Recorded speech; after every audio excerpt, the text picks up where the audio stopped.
तमाम तपाईँ हामीमा सबैमा हार्दिक शुभकामना व्यक्त गर्न चाहन्छु नेपाल सरकारको तर्फबाट।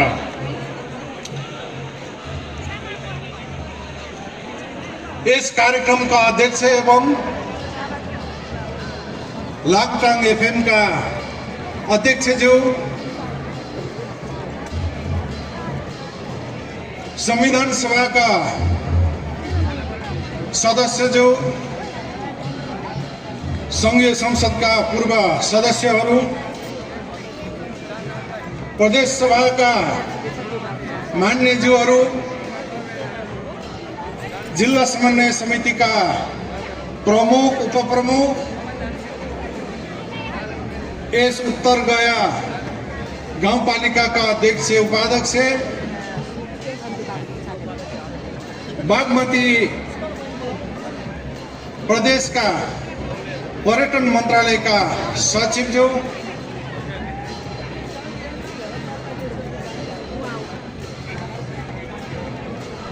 उपस्थित हुनुभएका आदरणीय धर्मगुरुहरू, लामा गुरुहरू, यो कार्यक्रममा विभिन्न आफ्ना कलाहरू प्रस्तुत गर्नुहुने कलाकार मित्रहरू अझै बाँकी पनि हुनुहुन्छ। थुप्रै आफ्ना प्रस्तुतिहरू दिइसक्नु भएको छ। यो कार्यक्रमबाट सम्मानित हुनुभएका महानुभावहरू, यो नीलकण्ठ माध्यमिक विद्यालयका प्रधानाध्यापक लगायत शिक्षक शिक्षिकाज्यूहरू, विद्यालय व्यवस्थापन समितिका अध्यक्षज्यूहरू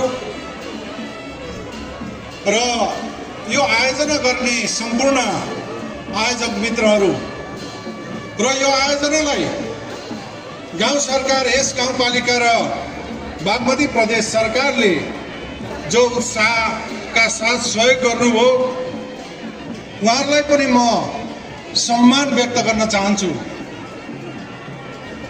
आज विभिन्न ठाउँहरूमा विवादहरू सिर्जना भइरहेका छन्। विवाद यस्तो कि चौथो अङ्ग भनिने मिडियाहरूमाथि पनि विवाद छ। तर यो रसोमा आएर मैले मिडियाले सबैको मन जितेको, सबैको साझा बनेको मैले अनुभूति गरेको छु। यस बानीमा लामटाङ एफएमका मित्रहरूलाई, परिवारलाई, सबैलाई धेरै धेरै धन्यवाद भन्न चाहन्छु। तपाईहरु साझा बन्नुहोस्। मिडियाको साथीहरूको भूमिका ठुलो हुन्छ। मिडियाको साथीहरूले गलत कुराको प्रचार गर्दै गयो भने त्यसले केही न केही भ्रम पैदा गर्छ। क्षणिक अवधि भए पनि, क्षणिक अवधि मात्रै पनि भ्रम पैदा भयो भने मुलुकलाई घाटा हुन्छ र राष्ट्र र राष्ट्रियतामाथि तलमाथि कहिलेकाहीँ पर्ने सम्भावना हुन्छ। नेपाली बीचको, संस्कार संस्कृति बीचको, धर्म बीचको, जात जाति बीचको कहिलेकाहीँ खाडल पनि बन्ने परिस्थिति पुग्न सक्छ। त्यसैले मिडियाको साथीहरूको ठुलो भूमिका रहन्छ। मैले विभिन्न जिल्लाहरूको कार्यक्रममा जाँदा यस्ता साझा कार्यक्रमहरू उद्योग वाणिज्य महासंघले गरिरहेको मैले देखेँ। तर आज म यहाँ मिडियाका साथीहरूले बागमती सरकारलाई, सरकारको मन जितेको, यहाँको गाउँ सरकारको मन जितेको, यहाँका सबै पार्टी पङ्क्तिका साथीहरूको मन जितेको, अहिले यो कार्यक्रममा सहभागी पार्टीका सबै पार्टीका केन्द्रीय सदस्यहरूलाई सम्बोधन गर्न बिर्से। सबै पार्टीका नेताजीहरू, स्थानीय तहका नेताजीहरू सबै पनि यहाँ सहभागी हुनुभएको छ। मैले भर्खरै अहिले सम्झेँ। सबैलाई कोअर्डिनेसन गरेर, सबैको साथ सहयोग लिएर यसै गरी एउटा अभिभावकत्वको भूमिका सधैँ हाम्रा लामटाङ मिडियाले सधैँ आफ्नो भूमिका खेल्न सक्नुहोस्। यही भूमिकाको म आशा गर्छु। यो रसुवा जिल्ला पर्यटकीय हिसाबले अत्यन्त सम्भावना धेरै बोकेको कि गोसाइकुण्ड जस्ता प्रसिद्ध धार्मिक स्थल यही जिल्लामा रहेको। यो जिल्लामा म गोसाइकुण्डको दर्शन गर्न पुगेको छुइनँ, कुनै बेला कोसिस गरौँला। तर गोसाइकुण्डदेखि माथि पनि थुप्रै भूभागहरू डुल्न जाने घुम्न जाने सकिने ठाउँहरू रहेछन्। मैले आज विभिन्न युट्युबरबाट हेरिरहेको छु। म सोलुखुम्बुमा जन्मेको। सोलुखुम्बुको पनि तपाईँले युट्युबरमा दुधकुण्ड पोखरी र दुधकुण्ड दर्शनको तपाईँले हेर्नु भएको छ। हाम्रो दुधकुण्ड भनेको दुधकुण्ड पोखरी जहाँ छ त्यहाँबाट भित्ता हिमाल छ, दुधकुण्ड हिमाल छ। त्योभन्दा माथि अरू यात्रा थप गर्न सकिने छैन। अत्यन्त आकर्षक दुधकुण्ड र गोसाइकुण्ड अझ धार्मिक हिसाबले परापूर्व कालदेखि धेरैभन्दा धेरै चर्चित। चाहे राणा सरकारहरू होस्, चाहे शाहवंशी राजाहरू होस्, चाहे जुनसुकै शासन सत्ता आउँदा, बौद्धले व्यवस्था गणतन्त्र आउँदाखेरि पनि त्यसको महत्त्वलाई, त्यसको गरिमालाई उचाइका साथ लान जरुरी छ। आज हामी नेपाल सरकार हामी छौँ। हामीले यो क्षेत्रको पर्यटनको विकासको सन्दर्भमा भोलि गरिने भूमिकाहरू, खेल्ने भूमिकाहरू म खेल्ने पनि तपाईँहरूको अगाडि, तपाईँहरूको माझमा प्रतिबद्ध व्यक्त गर्न चाहन्छु। यो उत्तर तिब्बतसँग, चाइनासँग परापूर्व कालदेखि व्यापार आदान प्रदान गर्ने एउटा नाकाको रूपमा यस जिल्ला रहेको छ। यसलाई थप व्यवस्थित गर्नका लागि भर्खरै सम्माननीय प्रधानमन्त्री केपी शर्मा ओलीज्यू चाइनाको भ्रमण जानुभयो। त्यो भ्रमण जाँदाखेरि यो क्षेत्रको बाटोको उच्च प्राथमिकता राखेर आउनुभएको कुरालाई तपाईँले मैले भन्नु पर्दैन। पूर्वको किमाथाङका शङ्खसभा जिल्लाबाट उत्तर चीनसँग जोडिने बाटो, किमाथाङको बाटो हामीले उच्च प्राथमिकतामा राखेका छौँ।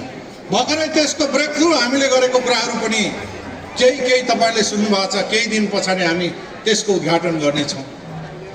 हुम्ला जिल्लाको श्रीमिकोट लगायतका बाटोहरू हामीले अहिले बनाइरहेका छौँ उत्तरसँग जोडिने। हाम्रो उद्देश्य उत्तरसँग पनि मार्ग जोड्ने हो, दक्षिणसँग पनि, छिमेकी राष्ट्र भारतसँग पनि हाम्रो व्यवस्थित बाटो बनाउने हो, उत्तर चाइनासँग पनि बनाउने हो हाम्रो उद्देश्य। हामी मित्रवत सम्बन्ध छिमेकी मुलुकहरूसँग, राष्ट्रहरूसँग सबैसँग राखेर हामीले हाम्रो सम्बन्धहरूलाई, नेपालको सम्बन्धहरूलाई, नेपालीहरूको सम्बन्धलाई, हाम्रा यी देशहरू, छिमेकी देशहरू परापूर्व कालदेखि हाम्रो सम्बन्ध छ। हाम्रो चेली भ्रिकुटी चाइनामा गएर नेपालको उच्च चाहिँ एउटा गरिमा बढाएको इतिहासहरू हामीले पढेका छौँ। म केही वर्ष अगाडि चाइना गएको थिएँ। अरनीको हाम्रा राष्ट्रिय विभूति जसको शालिग हेरेर आए, जसले बनाएको, बेजिङ सहरमा बनाएको बौद्ध स्तूप आज पनि चाइनाको मित्रहरू, चाइनाको जनताहरू त्यो बेला बनाइएको बौद्ध स्तूपको बिहान होस्, दिउँसो होस्, बेलुका होस्, त्यो बौद्ध स्तूपको छाया कहिल्यै पर्दैन। नेपालको वरिष्ठ इन्जिनियर, वरिष्ठ वैज्ञानिक इन्जिनियरको रूपमा चाइनाले उहाँलाई सम्मान गरेर उहाँको शालिगहरू राखेको छ। हामी नेपालीहरूलाई त्यहाँ प्रवेश गर्न फ्री छ। अरू मुलुकको जनताले त्यहाँ टिकट काटेर त्यो बौद्ध स्तूप र अरनीको जसको शालिग छ त्यसलाई हेर्न, फोटो खिच्न पाउँछ। त्यसैले चाइनासँगको हाम्रो सम्बन्ध आज होइन, परापूर्वकाल कहिलेदेखि, कति समय अगाडि हो, अगाडिदेखि छ। अझ पनि हाम्रो सम्बन्ध त्यही रहनुपर्छ। भारतसँग हाम्रो बिहे वर्तन र धार्मिक कुराहरू हाम्रो पशुपतिमा मेला लाग्छ, भारतबाट आएका बाबाहरूको लहरको लाग्छ, हाम्रो पशुपतिको दर्शन गर्न आउनुहुन्छ। हामी पनि त्यहाँ जान्छौँ, हाम्रो चेलीबेटीहरू पनि त्यहाँ जान्छन्। त्यसैले हाम्रो सम्बन्धहरू छिमेकीहरूसँग सबैसँग प्रगाढ बनाएर जाने कुरामा यो सरकार छ। हामी सधैँ लाग्न जरुरी छ। तब मात्रै हामी कि सबैको मित्रवत सम्बन्धले मात्रै अगाडि बढ्न सक्छौँ। मैले अन्तिमसम्म तपाईँहरूको कार्यक्रम हेर्ने इच्छा हुँदा हुँदै आज अन्तिमसम्म रहन सक्ने परिस्थिति रहेन। यसमा क्षमा गर्नुहोला। म आउने कुरामा हाम्रा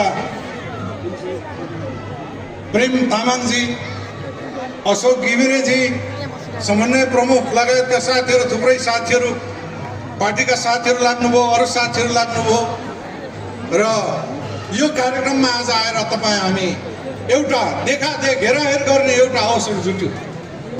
अझ एक दिन बस्न पाए झन् राम्रो हुन्थ्यो भन्ने लाग्यो। तर कार्यव्यस्तता मेरो पनि रहेको छ, त्यसैले मैले बेलुकीसम्म समय दिन नसक्ने भएको छु। त्यसमा अन्यथा नलिदिनु होला। फेरि आउँदो दिनहरूमा काठमाडौँबाट रसुवा धेरै टाढो छैन, त्यो कारणले तपाईँ हामी फेरि भेटिरहने सम्भावनाहरू छन्। अहिले अघि चाहिँ आजसम्मको इतिहासहरू यो देशको नेतृत्व पृथ्वीनारायण शाहदेखि आएर रामचन्द्र पौडेल सम्मान्य राष्ट्रपतिसम्मको नाम लिनुभयो। उहाँले नअल्मलिकन फटाफटी भन्नु।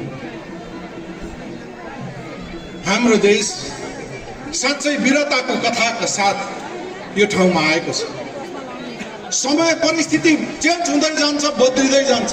विश्वको समयहरू पनि, विश्वका थुप्रै मुलुकहरूमा पनि त्यो परिवर्तनहरू हुँदै आयो। परिवर्तन केका लागि? जनताको लागि हुन्छ। त्यो परिवर्तन आज हामी हिजो कुनै समय किराँतकालीन राज्य थियो उपत्यकामा, कुनै दिन मल्लकालीन थियो, कुनै बेला राणा र राजाकालीन अवस्था पनि थियो, पञ्चायती व्यवस्था पनि थियो। हामीले देखेका छौँ, हामीले इतिहास पढेका छौँ। हाम्रो हिजो विगतका कुराहरू,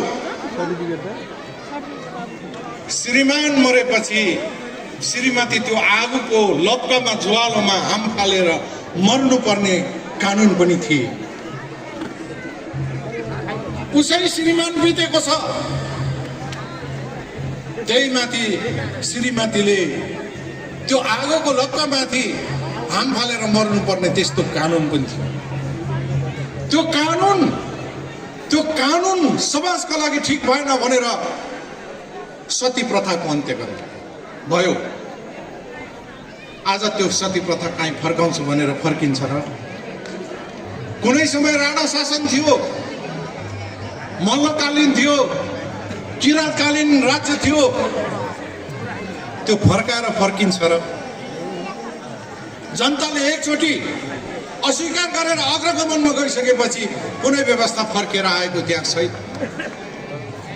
हाम्रो मुलुक, हाम्रो देशले गणतन्त्र घोषणा गर्यो, अरू व्यवस्थाहरू सबै खारेज गरे। तर कतै अलिअलि स्वरहरू पुरानो व्यवस्था पो फर्काउँछु भन्ने स्वरहरू छन्। त्यो सम्भावना छैन। त्यो दिवा सपना मात्रै हो। हामी पुरानो कुरा फर्किँदै जाने हो भने राणा शासन पनि फर्काउनु पर्ने होला, त्यसपछि मल्लकालीन पनि फर्काउनु पर्ने होला, त्यसपछि महिलाहरू फेरि पुरानै सती श्रीमान जल्दै गरेकोमा त्यहाँ हाम फाल्नु पर्ने आउने होला। त्यो सम्भव छ र? छैन। त्यसो भएको हुनाले हामीले जान्दा यहाँ बुवाहरू, दाजु दिदीहरू मभन्दा धेरै अग्रज हुनुहुन्छ। कुनै दलित जाति कुनै प्रधान पञ्च आयो भने, बाटोमा आयो भने, त्यो दलित जाति बाटोभन्दा तल बस्नुपर्ने व्यवस्था थियो, हो कि होइन? बुवाहरू हुनुहुन्छ। महिलाहरू मुजेत्रले नबाँधिकन, केस नबाँधिकन यसरी ठाउँमा बस्यो भने त्यो महिलालाई कानुन लाग्छ। भोट हाल्नु कति नपाउने अवस्था थियो। कतिपय मुलुकमा आज पनि महिलाहरूले भोट हाल्न पाउँदैन। हाम्रो देशको महिलाहरूले भोट हाल्न मात्र होइन, राष्ट्रपति, प्रधान न्यायाधीश, सभामुख, अब प्रधानमन्त्री मात्रै हुन बाँकी छ। सम्माननीय प्रधानमन्त्री केपी शर्मा ओलीले घोषणा गर्नुभएको छ। इतिहासले संयोग सबै कुरा, प्रधान न्यायाधीश पनि उहाँको पालामा निर्णय भएर भएछ, राष्ट्रपति पनि हुनुभयो, सभामुख पनि हुनुभयो, अनि कर्मचारीको सबभन्दा ठुलो राष्ट्रपति भनेको मुख्य सचिव। मुख्य सचिव बनाउने कुरामा त म पनि मन्त्रीमण्डलको सदस्य भइसकेका थिएँ। मैले पनि त्यो बनाउन हस्ताक्षर गर्न भ्याएको थिएँ। त्यो ऐतिहासिक अवसर जुरेको थियो। यी सबै कुराहरू अहिलेको सरकारको प्रमुख सम्माननीय प्रधानमन्त्री केपी शर्मा ओलीको पालामा नै भएको छ।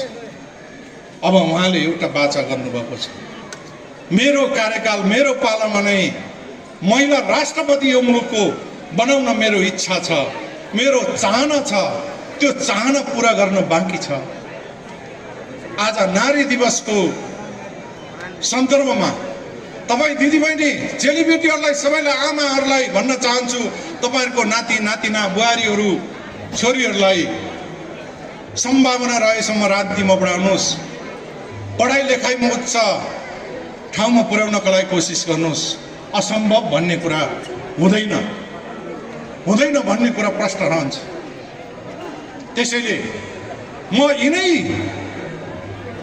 शुभकामना दिनका लागि तपाईँहरूको माझमा आएको छु र आयोजक मित्रहरूलाई फेरि अन्तिममा